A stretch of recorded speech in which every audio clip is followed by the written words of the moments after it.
तो हेलो दोस्तों, कैसे हैं आप लोग। मैं आज फिर एक और वीडियो आप लोगों के लिए लेके आया हूँ। मेरा नाम है इंदर बत्रा। मैं आज आपको एक शख्स से मिलाना चाहूँगा। वो बहुत मल्टी टैलेंटेड है। उनके बारे में इंट्रो देना मेरे लिए तो पॉसिबल नहीं है, क्योंकि वो इतने काम करते हैं, इतने मल्टीपर्पज़ काम करते हैं कि वो मैं एक वीडियो में बता ही नहीं पाऊँगा। उसके लिए बहुत सारा लॉन्ग टाइम लग जाएगा और वीडियो भी ख़त्म हो जाएगी इंट्रो में ही। तो मैं मिलाता हूँ आपको मिस्टर ललित कश्यप से, जो कि लुधियाना से हैं और मेरे साथ काफ़ी टाइम से जुड़े हुए हैं। अप्रॉक्स 9-10 साल तो हमें हो गए हैं आपस में साथ काम करते हुए। तो ये हैं मिस्टर ललित कश्यप लुधियाना से। तो ये ड्रोन ऑपरेट करते हैं। वैसे आपको एक शॉर्टकट में बता दूं इंट्रो इनका। ये ड्रोनोग्राफर हैं, वीडियोग्राफर हैं, सिनेमाटोग्राफर है, कैंडिड भी कर लेते हैं थोड़ा थोड़ा, और एडिटिंग कर लेते हैं, काफ़ी अच्छी कर लेते हैं। और ड्रोन ऑपरेट, और प्लस सबसे जो मेन इनकी खासियत है, रिपेयर, ड्रोन रिपेयर करते हैं। और देहरादून में मेरे ख्याल से अभी तक यही हैं जो ड्रोन रिपेयर करते हैं। अदर भी एक दो हैं, बट मैं उनके बारे में अभी कुछ नहीं ऐसा कहना चाहूँगा, क्योंकि हर कोई अपना कहता है कि हमारा लड़का हमारा बेस्ट है। मैं ऐसा नहीं कहूँगा। वो भी ठीक करते हैं, ये भी ठीक करते हैं। तो लोगों को ये ना लगे कि ज़्यादा हो रहा है इसका। ये ज़्यादा कमाते हैं वैसे, हर महीने पैसा बहुत गरीब आदमी गरीब बोल के तो तिजोरियाँ बन ली है।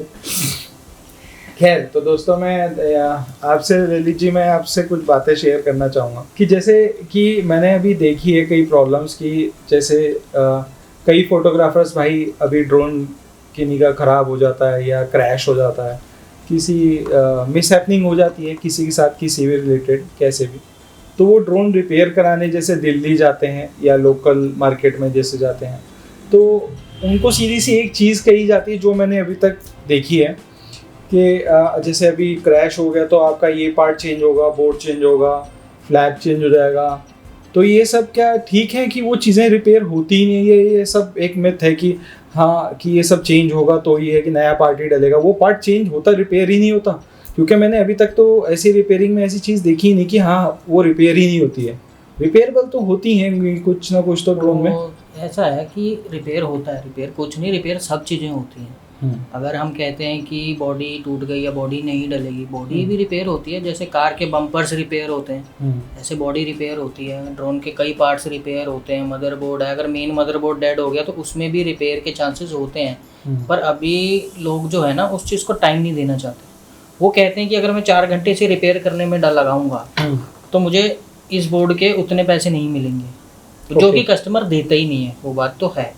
दूसरा हो गया, 4 घंटे इसे रिपेयर करूंगा, इससे अच्छा कि मैं 2 मिनट लगा के इसके अलावा दूसरा जो है बोर्ड रिप्लेस कर दूं। हाँ, और मुझे उतनी वैल्यू भी मिल जाएगी। अगर 2 रुपये की चीज़ है तो वो 4 रुपये 6 रुपये कॉस्ट कर सकता है। पर तो रिपेयर के अगर वो उस चीज़ पे 4 घंटे लगाएगा, उसकी 4 घंटे की मेहनत, तो कस्टमर आगे से कहता है कि भैया थोड़ा सा ही काम था, एक टाँका ही लगाया है, या इतना सा काम था तो 500 ले लो, 100 रुपये ले लो, वो वाली बात है। तो इसीलिए सबने रिप्लेस मारना ही शुरू कर दिया। नहीं, मैं फिर भी एक चीज़ जानना चाहूँगा, जैसे कि अगर जैसे आपने भी बोर्ड के बारे में बोला है, मदर बोर्ड के बारे में, जो मेन बोर्ड होता है, अगर मेन बोर्ड फॉर एग्जांपल किसी चीज़ से प्रॉब्लम हो गई, जैसे आप कह रहे हैं कि हर कोई अपना टाइम बचाने के लिए वो चेंज कर देता है, वो चेंज कर भी दे, तो नए बोर्ड में और रिपेयर में अप्रॉक्स कोई, ऐसा तो मैं नहीं कहूँगा कि आप पूरा एग्जैक्टली बताइए, अप्रॉक्स कितना डिफरेंस आ जाता है कि नए का बोर्ड का कितना खर्चा आ जाएगा फॉर एग्जांपल कोई एक पर्टिकुलर मॉडल का, और जो रिपेयर होगा तब कितना खर्चा आएगा? और रिपेयर होता है? हाँ, होता है, रिपेयर होता है, प्रॉपर होता है। अब ऐसे है ना कि रिपेयर करके कई लोग रिपेयर करते हैं, रिपेयर करके बता देते हैं कि हमने रिपेयर करा, पर टेस्टिंग का जो रहता है वो नहीं रहता। अब मेरी है कि अगर मैं किसी पार्ट को रिपेयर करता हूँ तो मैं कस्टमर को बोलता हूँ कि 1-2 बैटरी मिनिमम मैं खुद यूज़ करके उसको ऑपरेट करके देखूँगा कि उसमें कोई दिक्कत आ रही है, कोई कनेक्शन वीक हो रहा है या ओवर हीट की वजह से वो प्रॉब्लम आ रही है। वो जब तक मुझे नहीं होता सोल्यूशन, मैं उसे हाँ नहीं बोलता कि हाँ रिपेयर कराना चाहिए। बिल्कुल एंडिंग जब हो जाती है कि हाँ अब रिपेयर नहीं है, तब मैं पार्ट चेंज का उसे बोलता हूँ। बाकी ठीक है। उसके ऊपर अब रेट में क्या डिफरेंस आता होगा? रेट में बहुत डिफरेंस आता है। अगर मैं कहूँ कि मेरे पास ये रेट है तो वो बंदा इससे कम क्यों दे रहा है, वो दे सकता है कम, सबके अपने। नहीं, फॉर एग्जांपल कि अगर मैं भी कम A2 सीरीज की कोई भी एक मॉडल ले लेते हैं, मिनी ले लीजिए या A2s ले लीजिए, कोई भी ऐसा एक मॉडल ले लीजिए कि जिसका एक बोर्ड मिनिमम कितनी कॉस्टिंग करता होगा अप्रॉक्स। आई नो कि रेट अप डाउन होते हैं, मान कभी लीजिए अवेलेबल कि भी नहीं होता। ऐसा है ना फिर कि जैसे मान लीजिए आपने एयर 2 की बात करी है, अब एयर 2 का हम सिर्फ एक मोटर की बात कर लेते हैं। हाँ। प्रोपेलर मोटर है, कुछ भी एक पर्टिकुलर प्रोपेलर पार्ट की। मोटर कई लोग 3500 की दे रहे हैं, ठीक है, कई विद लैग 4000 की दे रहे हैं, ठीक है, कई लोग 1200 रुपए की मोटर दे रहे हैं। ठीक ठीक है। है, और इसमें डिफरेंस क्या है कि अभी जो है कि क्वालिटी डिफरेंस? हाँ, क्वालिटी में ऐसे है ना कि 3D प्रिंटर्स 3D प्रिंटर्स है। अब चाइना से जो लैग आ रही है, ठीक है, और उसकी कॉस्टिंग ज़्यादा ही जाएगी, वो 6000 जाएगी, क्योंकि वो एक तो ऐसे है ना कि लीगल नहीं है ये, तो वो कहीं ना कहीं से घूम घाम के अगर आगे का सामान तो महंगा मिलेगा। 4500 के आसपास मान लो भी मिल गई, तो अगर वो आप मानो कि मुझे 45 रुपये मिल रही है, तो मैं आगे कम से कम 5 रुपये तो दूंगा ना, कि मुझे 5 रुपये तो बचें। तो ये रहेगा। पर दिल्ली वाले क्या कर रहे हैं कि उस लैग को 3D प्रिंटर में ही प्रिंट कर रहे हैं। नहीं, मैं आपकी बात समझ गया। मेरे जो क्वेश्चन है, मेरा ये कहना है कि अगर एक पर्टिकुलर मोटर आप 4000 या 4500 रुपए की कॉस्टिंग बता रहे हैं कि ये मार्केट में अवेलेबल है, इजीली मिल जाते हैं दिल्ली में या कहीं भी लोकल मार्केट में मिल जाती है, अगर आप उसे मोटर को रिपेयर करते हैं तो क्या कॉस्टिंग आती है?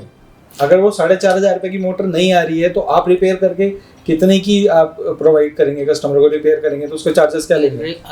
तो रिपेयर में ऐसा है ना कि रिपेयर में आप मेरा टाइमिंग मान लीजिए, अगर उस मोटर को रिपेयर करने में मेरे 3 से 4 घंटे लगे, तो 3 से 4 घंटे का और कोई काम करके मैं उतनी कॉस्टिंग निकाल लूँ तो मुझे उतनी कॉस्टिंग मिल जाए। अगर 4000 की मोटर है तो रिपेयर की कॉस्टिंग कम से कम 1000 रुपये तो आएगी आएगी। मतलब आपके कहने का मतलब है कि 4000 की मोटर नहीं लेते हैं और अगर आप रिपेयर कराते हैं 1000 से 1500 के अप्रॉक्स, मतलब उसका खर्चा आ जाता है। हाँ, एक रेफरेंस नंबर दे रहा हूँ मैं आपको। हाँ, मतलब अप्रॉक्स 1500 के अंदर आपकी मोटर रिपेयर हो सकती है। नहीं तो फिर वो 4000 की बाय कर लें। हाँ, तो वो आप रिप्लेस वो कस्टमर के ऊपर है। वैसे तो मेरी कोशिश जो रहती है कि मैं पहले तो सभी चीज़ों को रिपेयर करने की कोशिश करता हूँ। फ्लैप होता है? फ्लैप रिपेयर नहीं होता, फ्लैप चेंज ही होता है। फ्लैप में क्वालिटी आती है कि एक फ्लैप में बहुत सारी क्वालिटी आती है। अब तो फ्लैप दिल्ली में बनने शुरू हो गए हैं। ओके, दिल्ली में फ्लैप बन रहे हैं, पर उनका ये है अगर एक बार चल गया नहीं चला तो वो आपका पैसे भी डेड है, प्लस वो फ्लैप क्या होते हैं कि जल्दी बर्न हो जाते हैं। पर ये रिस्की भी है अगर हम लोकल लगाते हैं तो। जैसे कि वो फ्लैप अभी आ रहे हैं, जैसे आप बता रहे हैं कि 1200 का आता है या दिल्ली में अभी इनकी मैन्युफैक्चर भी हो रही है दिल्ली में, तो ये रिस्की नहीं है आपके हिसाब से? रिस्की है, फ्लैप बर्न हो जाता है कई बार। पहले लगाते हैं फ्लैप बर्न, जो बर्निंग में आ जाती है प्रॉब्लम, तो उससे मोटर डैमेज हो जाती है, कईयों के मेन बोर्ड डैमेज हो जाते हैं। पर गिम्बल वर्किंग कर रहा है, पर उसमें क्या है कि आपका गिम्बल कैलिब्रेशन नहीं लेगा। कई लोगों को नहीं पता है, वो क्या कहते हैं कि फ्लैप मंगा लिया दिल्ली से, सस्ता पड़ रहा है, कि भैया आपने इतना बताया, हमें तो उससे बहुत कम में मिल गया। वो मिल गया, यूट्यूब पे वीडियो देखी, वो फ्लैप डाल लिया, वो ऑन हो गया, वो वर्क कर रहा है। हाँ। पर सेटिंग में जाके कई बार वो कैमरा कैलिब्रेशन, गिम्बल कैलिब्रेशन जो होती है ना, उसकी सेटिंग्स ही नहीं दिखाता, और वो कस्टमर को नहीं पता होती। उसके बाद अगर कोई प्रॉब्लम कस्टमर को आएगी, वो रिपेयर वाले पे लाएगा। अब रिपेयर वाला जब उसे देखेगा तो वो बताएगा कि ये वाली प्रॉब्लम है, वो कहेगा नहीं तब तो थी नहीं, क्योंकि उस टाइम नहीं थी, क्योंकि तुमने देखी ही नहीं। हम तो खोलने से पहले प्रॉपर चेक करते हैं, पर उस टाइम से प्रॉब्लम है वो जो तुमने देखी ही नहीं। तो ये वाला भी बहुत प्रॉब्लम्स भी बहुत होते हैं रिपेयर वाले को। कई बार एक चीज़ की प्रॉब्लम होती है, वो खोलने के ऊपर 3-4 चीज़ें और बढ़ जाती हैं। तो मेजर वैसे एक बात बताइए कि जैसे ड्रोन कोई भी मॉडल हो गया, अब क्योंकि मैविक सीरीज ही चल रही है, फैंटम तो अभी बंद रिसेंटली हो ही गए, अदर जगह चल भी रहे हैं, ऐसा भी नहीं है, बट अभी मैविक सीरीज ही चल रही है। जनरल प्रॉब्लम क्या आती है, बेसिक प्रॉब्लम क्या आती है जो सबको ज़्यादातर प्रॉब्लम आती है? बेसिक हार्डवेयर से रिलेटेड या सॉफ्टवेयर से रिलेटेड? हार्डवेयर या सॉफ्टवेयर से रिलेटेड कोई प्रॉब्लम नहीं आती। ड्रोन में प्रॉब्लम आएगी जब ड्रोन गिरेगा, क्रैश होगा। हाँ, कई लोग अभी मेरी वीडियो को देख रहे होंगे, वो ये भी कहेंगे कि हमारा ड्रोन हमने 4-5 दिन या 6 दिन बाद ऑपरेट किया तो वो चला नहीं, डेड हो गया, बैटरी डेड हो गई। हाँ, ये छोटी छोटी चीज़ें हैं, इसको हम छोटी छोटी चीज़ें कहेंगे। ये नहीं है कि ड्रोन में कोई फिक्स एक प्रॉब्लम है जो हर किसी को आएगी, वो नहीं आएगी। फ्लैप की प्रॉब्लम थी, फैंटम जो सीरीज़ थी, फैंटम सीरीज़ में जो फ्लैप होते थे ना, उसमें क्या रहता था कि फ्लैप 6 महीने, 8 महीने, 3 महीने या कईयों का चला तो साल चला, वरना वो होते थे ख़राब। अभी जो है उन्होंने जो मैविक सीरीज़ के जो गिम्बल हैं उनमें ये प्रॉब्लम सॉर्ट आउट कर दी है, वो अब फ्लैप भी नहीं ख़राब होते। जब तक ड्रोन गिरेगा नहीं तब तक कोई ऐसा बड़ा फॉल्ट आएगा ही नहीं। मैविक सीरीज़ में तो वो भी इन्होंने काफ़ी कम कर दिया है कि ड्रोन गिरने के चांसेस, दीवार पे लग के गिरने के चांसेस बहुत कम हो गए हैं। सेंसर और उनके जो फ्लैप हैं, प्रोपेलर्स हैं, वो ऐसे कर दिए हैं, मतलब काफ़ी अच्छी बिल्ड क्वालिटी है। हाँ, वो अब ऐसे है ना, जैसे जैसे उनको पता लगता जा रहा है कि क्या क्या इंडिया में क्या क्या प्रॉब्लम्स आ रही हैं, तो उस हिसाब से वो बिल्ड करते जा रहे हैं उस चीज़ को। अच्छा, जैसे हमारे पहले फैंटम के थे, क्वालिटी वाइज तो काफ़ी इम्प्रूवमेंट हुआ है मैविक सीरीज में भी, बट वो ज़्यादा बेटर लगते थे कि मैविक? ऐसे डिफरेंस तो मैं नहीं बता पाऊंगा किसी को भी कौन सा बेटर था, क्योंकि आज की डेट में भी कई लोग मुझे कॉल करके बोलते हैं कि मुझे फैंटम अवेलेबल करा दो, और वो भी फैंटम 4 प्रो या एडवांस नहीं, मेरे को मैविक छोड़ दो, मेरा मैविक ले लो, मुझे 4 दे दो, कि 4 सबसे बेटर। ऐसा क्यों? अपने ऊपर है ना। अब जैसे हमारे कैमरे की सीरीज़ में भी अगर आप कहोगे, कई लोग कहते हैं कि यार सोनी अच्छा है, कोई कैनन अच्छा है, निकॉन अच्छा है, जिसको जो हाथ में सही है। क्वालिटी को एक साइड रख के हम खाली अगर बात करें हार्डवेयर, सॉफ्टवेयर या बॉडी से रिलेटेड कि वो एक बल्कि होता था, ये बहुत छोटा हो गया, वो कैरी केस में बड़ा है, ये कैरी केस में छोटा है, इसके पार्ट्स और उसके पार्ट्स में रिपेयरेबल में, या फिर कैसे डिफरेंशिएट से क्वालिटी को छोड़कर? फैंटम में जो थे ना, रिपेयरिंग चांसेस बहुत ज़्यादा थे। अच्छा, फैंटम में एक मेन बोर्ड नहीं होता था, मेन वेट तो होता था, मदरबोर्ड तो खैर रहेगा, पर उसके अलावा ESC बोर्ड हो गया, IMU बोर्ड हो गया, GPS, बैटरी, ये सब अलग अलग होता था। तो कोई चीज़ एक में प्रॉब्लम आएगी तो वो चेंज होता था, पर मैविक का इन्होंने एक कर दिया, तो अब अगर प्रॉब्लम आती है तो वो पूरा ही बोर्ड ही चेंज होता है। ये वाला डिफरेंस हो गया मैविक में। और जैसे आप कह रहे हो कि फैंटम काफ़ी बल्की था, हाँ, वो बड़ा भी था, हाँ, लोगों को परेशान, उसकी वो नॉइज़ बहुत ज़्यादा थी, नॉइज़ बहुत ज़्यादा थी। बिल्कुल मैविक में नहीं है, बट फैंटम जो है वो अगर आप मानोगे कि तूफान वगैरह में आप उसे ऑपरेट करोगे, वो कहीं नहीं जाएगा। फैंटम मैविक जो सीरीज़ है वो गिर जाती है। अच्छा, बड़े आराम से गिर जाती है, वो वैसे ही आपको फ्लाइट ही नहीं देगी, मना कर देगा। उसका जो सॉफ्टवेयर है वो आपको मना कर देगा कि बहुत ज़्यादा है, एयर बहुत ज़्यादा है, विंड बहुत तेज़ है, तो नीचे आपको उतारना पड़ेगा, नहीं तो वो ऑटोमेटिक लैंड कर जाएगा। ठीक है। तो कई जगह अच्छी भी है, कई जगह बुरी भी है, तो प्लस और माइनस पॉइंट दोनों ही है। बाकी क्वालिटी की बात, हाँ, क्वालिटी की बात है तो बात वही है कि जो ऑपरेट कर रहा है क्वालिटी उसने निकालनी है, शॉट्स उसने निकालने हैं, हाँ वो तो है, वो उसमें आएगी बात। तो डिफरेंस ऐसा कोई ज़्यादा मेजर भी नहीं है। बाकी जो चीज़ नई अपग्रेड आती है तो वो किसी ना किसी एक बेनिफिट के साथ तो आती ही आती है। अभी जैसे मैंने अभी अपने साथ के कुछ फोटोग्राफर्स भाई से दिल्ली से उन्होंने शायद, या पता नहीं समथिंग कहीं से उन्होंने बैटरी रिपेयर कराई है। तो लोकल बैटरी एक लेना और रिपेयर कराना ओरिजिनल बैटरी को, या फिर ओरिजिनल बैटरी लेना, कैसे डिफरेंशिएट करेंगे? मतलब वो कह रहे हैं कि मैंने ओरिजिनल बैटरी रिपेयर कराई है और ठीक चल रही है अभी मतलब रिसेंटली तो ठीक ही चल रही है। जो बैटरीज होती थी ना, अभी मैविक की बैटरी थोड़ी कॉम्प्लिकेटेड है ओपन करनी, ओपन होती है पर थोड़ी वो है कॉम्प्लिकेटेड है। पर जो फैंटम सीरीज़ की बैटरी थी ना, वो इजीली ओपन हो जाती थी, और किसी कोई एक सेल में अगर उसके दिक्कत है तो सेल चेंज हो जाते थे। सेल्स होते हैं उसमें भी, अब लिथियम बैटरीज होती है ना, तो सेल्स जो है हम चेंज कर सकते हैं। पर अगर मदरबोर्ड में उसके मतलब उसके बैटरी में भी एक मदरबोर्ड है, वो स्मार्ट बोर्ड है, वो अगर उसमें कोई दिक्कत आ गई है तो वो अगर आप अपनी सेल्स को लेके दूसरा बोर्ड उस पर लगाएंगे वो वर्क ही नहीं करेगा। अच्छा, सेम बैटरी का भी अगर हम उसके बोर्ड से अवेलेबल ही नहीं है, मतलब ना अवेलेबल नहीं है, वो नहीं होगा। वरना आप बताइए ना कि बैटरी को सेल को रिपेयर कराना या उस बोर्ड को रिपेयर कराना और नई बैटरी लेना, तो ईजी क्या था रिपेयर कराना। नई बैटरी 16-17 हज़ार की बैटरी लेना वो नहीं है ना, पर वो रिपेयरेबल नहीं है। अब मैविक सीरीज़ की कॉम्प्लिकेशन इतनी है कि वो बैटरी को खोलते हैं तो उसके फ्लैप टूटने के चांसेस, उसका जो जैक जहाँ पे कनेक्शन होते हैं वो टूट जाते हैं। तो ये वाली चीज़ है, बैटरी रिपेयर तो मेरे हिसाब से ना ही कराई जाए। काफ़ी लोगों ने, आप मेरे काफ़ी ड्रोनोग्राफर भाई हैं, फोटोग्राफर भाई हैं, उनके साथ एक इशू आया है ड्रोन से रिलेटेड कि फर्मवेयर अपडेट कर रहे हैं तो रिमोट डेड हो रहे हैं, और काफ़ी लोगों के डेड हो रहे हैं और वो रिपेयरेबल नहीं है। हाँ, ये प्रॉब्लम आई थी, ये फ्रेमवर्क की भी कह सकते हो। यहाँ वैसे भी प्रॉब्लम क्या थी, मैविक सीरीज़ के जो रिमोट थे ना, वो एकदम से लोगों के बंद हो रहे थे, ना चार्ज हो रहे हैं, ना ऑन हो रहे हैं, कुछ भी नहीं हो रहा। क्योंकि ये भी नहीं कि उसकी बैटरी की प्रॉब्लम है या कुछ है, वो उसमें कोई प्रॉब्लम नहीं थी। उसका जो है उसके अंदर हार्डवेयर का इशू है। कई लोगों के मेरे को कॉल आए थे कि हमारा ड्रोन ऐसे हम उड़ा रहे हैं तो एकदम से रिमोट बंद हो गया, ड्रोन हवा में है। कईयों के ड्रोन ही नहीं मिले क्योंकि रिमोट कुछ उसको बुलाने के लिए उनके पास सोर्स ही नहीं है अवेलेबल। तो ये वाली दिक्कत हो गई। तो वो सिचुएशन में जैसे रिमोट नहीं ऑपरेट हुआ, ड्रोन फ्लाई कर रहा है, काफ़ी अच्छी हाइट पे है, वैसे तो क्या रहता है कि अगर रिमोट के सिग्नल टूटे, यहाँ से रिमोट बंद हो जाएगा, तो जो ड्रोन है वो अपने आप जिस जगह से वो टेक ऑफ हुआ है वहाँ पे वापस आ जाएगा अपने आप ऑटोमेटिकली।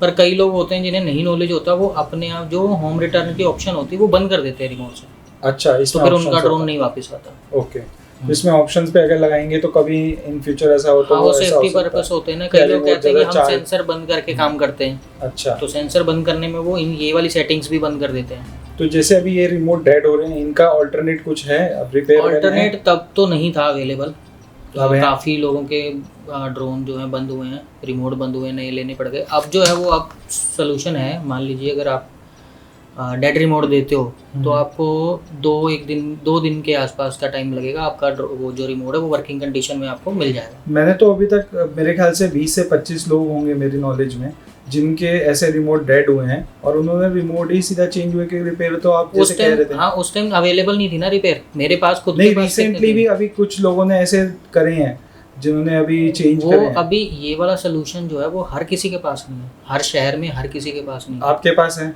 हमारे पास है अवेलेबल, कोई भी हो तो आप 1 से 2 दिन देंगे तो आप कर देंगे रिपेयर? अगर कोई हमारे पास आ भी नहीं सकता हमारी तो नए से कुरियर कर दे, रिमोट हमें कुरियर कर दे, और 1 से 2 दिन का टाइम लगेगा तो हम आपको उसको रिपेयर करके भेज देंगे। और ये नए से कम की कॉस्टिंग बैठेगी रिपेयर की? नए से बहुत कम की कॉस्ट, अप्रॉक्स 20%, 50%? ऐसा नहीं है, ऐसा कुछ कहा नहीं जा सकता नए से, पर नहीं, हाँ नए से थोड़ा नहीं, बहुत ज़्यादा कम रहेगा। मान लो कि 50-60% कम। हाँ, इसके आसपास, इससे ज़्यादा ही कम होगा। मतलब 50% आप कह सकते हैं कि फाइनल अभी इसलिए नहीं बताया जा सकता कि अब उसको खोलने के बाद पता लगेगा ना कि प्रॉब्लम एक जगह है, 2 जगह है। ओके, अच्छा, हाँ, तो उस हिसाब से है। पर मैं हाईली अगर जाऊँ तो मोटा मोटा 3-4 से ऊपर का कोई खर्चा नहीं आएगा। तो इसमें क्या चीज़ चेंज होती है बताएंगे, वो भी कभी बताएंगे। अच्छा, आपको डिटेलिंग में कभी आप फिर बताएंगे? डिटेलिंग में बताएंगे, ऐसे थोड़ा रहता है सीन। बात दिक्कत ये नहीं है बताने की नहीं है, फिर वो वाला होता ना कस्टमर का थोड़ा होता है, इसमें हुआ तो कुछ नहीं, यही था वही था।